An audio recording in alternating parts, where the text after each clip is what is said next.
Hello दोस्तों, नमस्कार। Welcome back to curious study for the daily dose of Indian football. तो सबसे पहले बात करनी है इंडियन नेशनल टीम के बारे में, because as we all know कि जो नेशनल टीम के जून मंथ में मैचेस है उसमें सबसे इंपॉर्टेंट मैच है अगेंस्ट हांगकांग, बिकॉज उसके ऊपर जो इंडिया के एशियन कप क्वालिफिकेशन के चांसेस है यहाँ पे वो काफ़ी ज़्यादा डिपेंड करेंगे। And it's a must win game, और यू कैन से कि हमें वहाँ पे कैसे भी करके रिजल्ट प्रोड्यूस करना पड़ेगा। तो अब भाई हांगकांग ने भी ये जो अपकमिंग मैचेस है उसके लिए अपनी इंडिया के सामने स्क्वाड अनाउंस कर दी है, एंड उसमें उन्होंने दो ओरिजिन और यू कैन से कि नेचुरलाइज्ड प्लेयरों को भी इंक्लूड किया है, जिसमें एक प्लेयर है यहाँ पे ओलेक्सी, 35 ईयर ओल्ड गोलकीपर है, जो कि एट द मोमेंट हांगकांग की फर्स्ट डिवीजन यानी कि उनकी यहाँ पे सुपर लीग में खेल रहे हैं, लेकिन ही इज कमिंग फ्रॉम यूक्रेन। तो यूक्रेन के बेस्ड प्लेयर है एंड वहाँ पे उन्होंने अपना फुटबॉल और सारा खेला है, एंड उसके बाद उन्होंने स्विच किया है।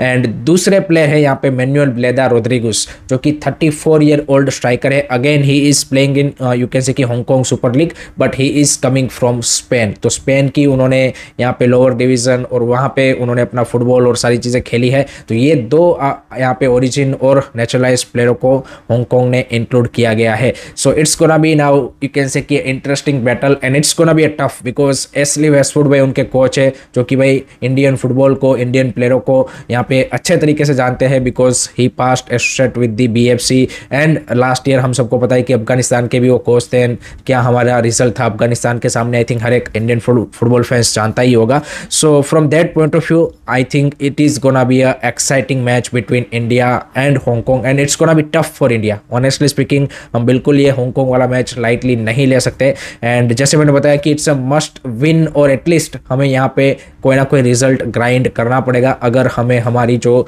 एशियन कप क्वालिफिकेशन की होप है उसको अलाइव रखना है। तो अदरवाइज आई थिंक हमारे जो चांसेस है वो less then I would say कि 50% हो जाएंगे अगर हम हांगकांग से ये मैच हारते हैं। तो लेट मी नो गाइस, आपके क्या थॉट्स है, आपके क्या ओपिनियन है, कमेंट सेक्शन में ज़रूर बताइएगा।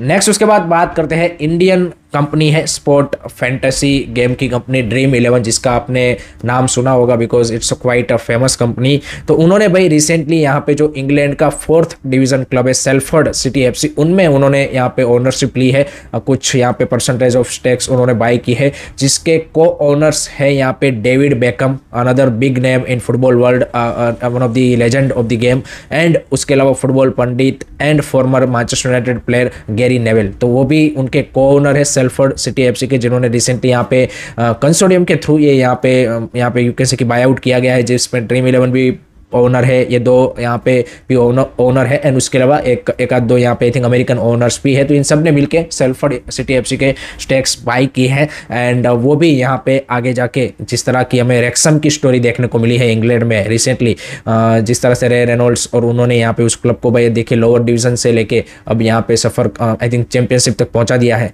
तो देखते हैं कि सेल्फर्ड सिटी के क्या सीन रहता है, बट दिस शोज कि भाई Indian company is investing in you can say कि foreign club rather than Indian football. तो that is the scenario of Indian football. इससे पहले हमने देखा स्का स्पोर्ट्स जो इन्वेस्टर्स है, जो कि चेन्नई सिटी FC के ओनर थे, उन्होंने भी भाई इंडियन फुटबॉल से अपना क्लब बंद करके they invested in Cambodia and they are doing really well there.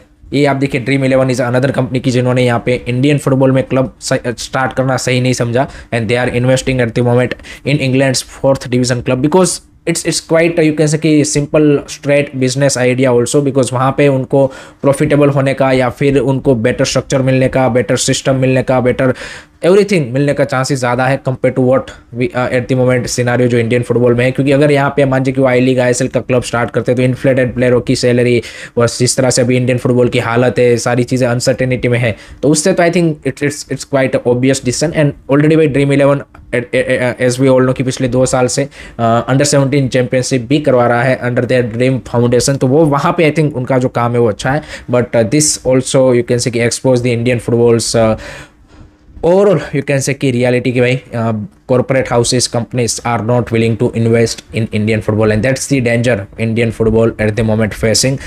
What's your thought about this? Let me know in the comment section. Now let's talk about the साफ under 19 championship, because आज India का second match है against Nepal. वैसे दोनों ही टीमें, Nepal and India, already qualify for the semifinal, because Sri Lanka अपने दोनों match हार चुका है। But now it's fight for the, you can say कि पोजीशन इन ग्रुप बी, कि भाई कौन टॉप पे फिनिश करेगा, कौन सेकंड पे फिनिश करेगा। एंड सामने भी आपको उसी तरह से ओपोनेंट मिलेंगे। So I think from that point of view it's important match, and I think India को to challenge themselves, I think it's quite interesting match होगा यहाँ पे। एंड जो यहाँ पे बिबियानो फर्नांडिस हमारे कोच है, उन्होंने भी बोला है कि कोई भी हम ओपोनेंट को लाइटली नहीं ले सकते, one match at a time, and we need to be ready for every challenge. I think that's the mentality we should be having. ऐसा नहीं होना चाहिए कि नेपाल है, श्रीलंका है तो क्या है, यहाँ पे इसको हम आराम से हरा देंगे। But I think our team needs to ready, and जो लास्ट मैच में किया है उनसे बेटर उनको करने की ज़रूरत है। सो वही वाला सीन है। सो आज रात को ये मैच खेला जाएगा। लेट्स सी हमारी टीम किस तरह से नेपाल को चैलेंज करती है। Nepal I think compare to Sri Lanka तो ऑब्वियसली भाई बेटर फाइट ही पुट अप करेगी। So from that point of view I think it's gonna be a interesting match, it will be close match compare to that match. तो वो वाला scene है, but I think India are favourite in this match also. दूसरा यहाँ पे match साफ under 19 championship में आज मालदीव वर्सेस भूटान, वो भी काफ़ी इंटरेस्टिंग मैच है यहाँ पे, क्योंकि यहाँ पे इस मैच से हमें पता चलेगा कि भाई सेकंड टीम ग्रुप ए से कौन यहाँ पे सेमीफाइनल में पहुंचती है, because Maldives has a 1 point, Bhutan has a 0, so whoever wins they goes to the semi-final, या फिर मालदीव अगर ड्रॉ भी करता है तब भी वो यहाँ पे यू कैन से कि सेमीफाइनल में क्वालिफाई हो जाएगा। सो वो भी एक इंटरेस्टिंग मैच हमें देखने को मिलेगा। So this 2 match happening in this साफ अंडर 19 चैंपियनशिप।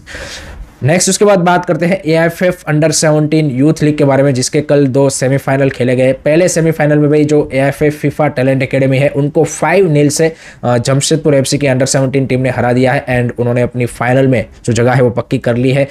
दूसरा मैच था यहाँ पे Punjab FC versus Madras FC, जहाँ पे पंजाब FC ने एक क्लोज मैच में 3-2 से हरा के उन्होंने भी फाइनल में अपनी जगह पक्की कर ली है। सो अब यहाँ पे फाइनल खेला जाएगा between Punjab FC and Jamshedpur FC in under 17, and दोनों ही मैचेस मैंने देखे। To be honest it's not a you can say कि प्रोमिसिंग फुटबॉल जो कि हमारे अपकमिंग जनरेशन ऑफ प्लेयर, ये जो अंडर 17 वाले आ रहे हैं वो खेल रहे हैं। काफ़ी सारे लोग यहाँ पे AIFF फीफा एकेडमी को ब्लेम कर रहे हैं, बट अगर आपने एक्सपेक्ट किया होगा कि भाई 1 साल में हमें वहाँ से ऐसे टैलेंट मिलने लगेंगे, तो बिल्कुल ऐसा नहीं होने वाला। और आप देखिए कि 5-10 एकेडमी ऐसी यहाँ पे खोल देने से you can develop that kind of a football और that kind of a talent, to be honest. So यहाँ पे इससे ज़्यादा काम करने की ज़रूरत है। एंड एक आपको मैं सिंपल सा फैक्ट बता देता हूँ, अभी ये जो AIFF अंडर 17 लीग हुई है ये ऑलमोस्ट 4 महीने की या फिर 4.5 महीने की हुई है, क्योंकि आई थिंक ये जनवरी में 1 जनवरी से स्टार्ट हुई थी, एंड यहाँ पे आप देखिए कि mid of you can say कि मई में ख़त्म हो रही है। तो 4.5 महीने की ये टूर्नामेंट हुई है।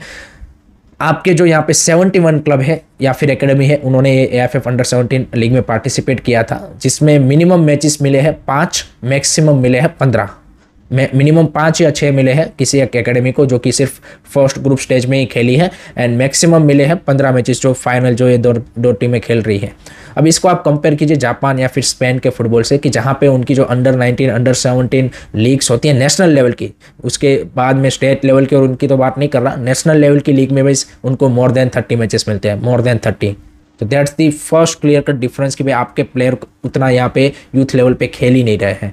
सो उससे आपको अंदाज़ा लग सकता है कि where we lack at the moment, कि कहाँ पे हमें चीज़ें सही करने की ज़रूरत है। But that is the reality. So ज़्यादा एक्सपेक्टेशन मत लगाइए आप यहाँ पे ये जो यंग जनरेशन ऑफ प्लेयर्स है, to be honest, because it's not the at the level की जो इंडिया को भाई हम जो जहाँ पे देखना चाहते हैं ना वहाँ पे लेके जा पाएंगे। ये प्लेयर मैक्सिमम से मैक्सिमम अगर अपना पोटेंशियल रीच कर गए तो they will reach at ISL level and national team level, and India will be around 100 और 125-30 इन्हीं के बीच में इंडिया घूम रहा होगा। ये जो अभी के आपके अंडर 17 अंडर 19 जो प्लेयर निकल के आ रहे हैं इनके टैलेंट के साथ, they are not you can say कि par talent than your Shangte, Apuia, Anwar Ali, Sandesh सिंगान।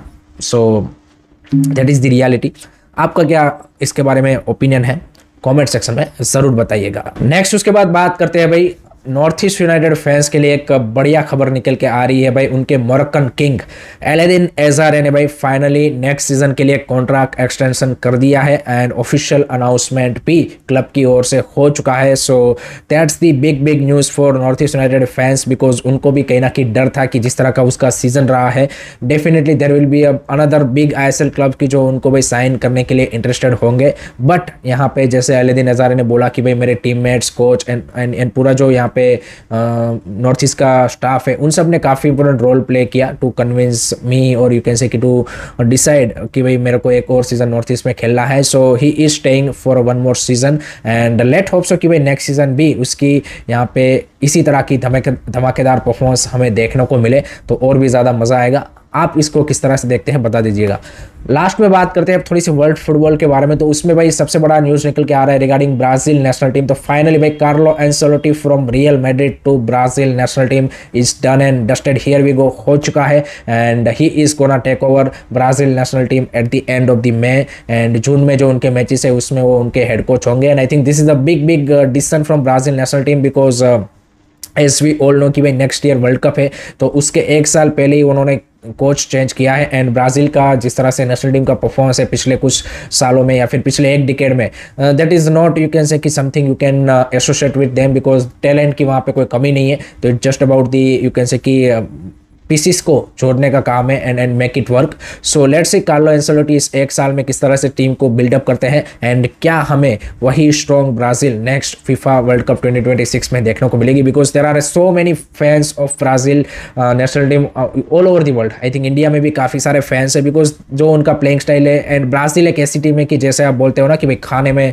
नमक के बिना नहीं चलता, वैसे भाई ब्राज़ील अगर अच्छा नहीं कर रही है तो भाई कोई भी टूर्नामेंट का वो मज़ा नहीं है इंटरनेशनल टूर्नामेंट का। सो आई थिंक उनकी जो प्लेयरों की स्टाइल है, samba style and everything, I think they are famous for their and वो एक टूर्नामेंट को भी 4 चांद लगाते हैं। तो लेट होप सो कि ब्राज़ील हमें अंडर कार्लो एंसेलोटी उसी तरह की देखने को मिले।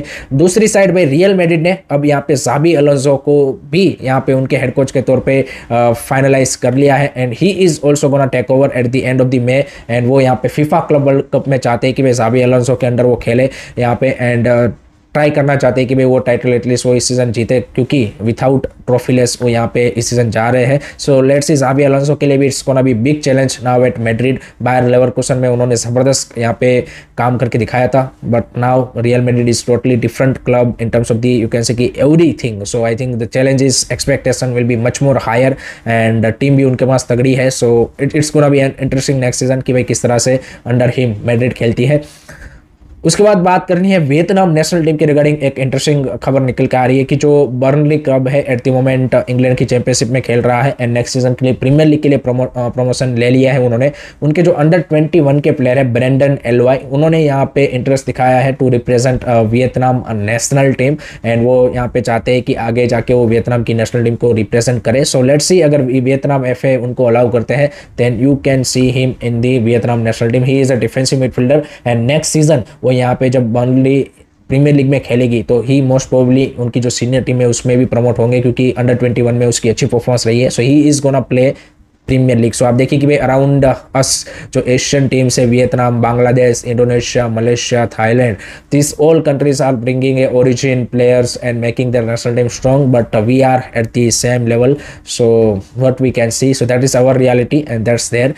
Late me know guys what do you think about this, बता दीजिएगा कमेंट्स में। So that's it from my side guys regarding today's Indian football news. I hope कि आपको वीडियो पसंद आया होगा। Keep supporting Indian football, don't forget to like share subscribe कीजिए। जय हिंद, जय भारत।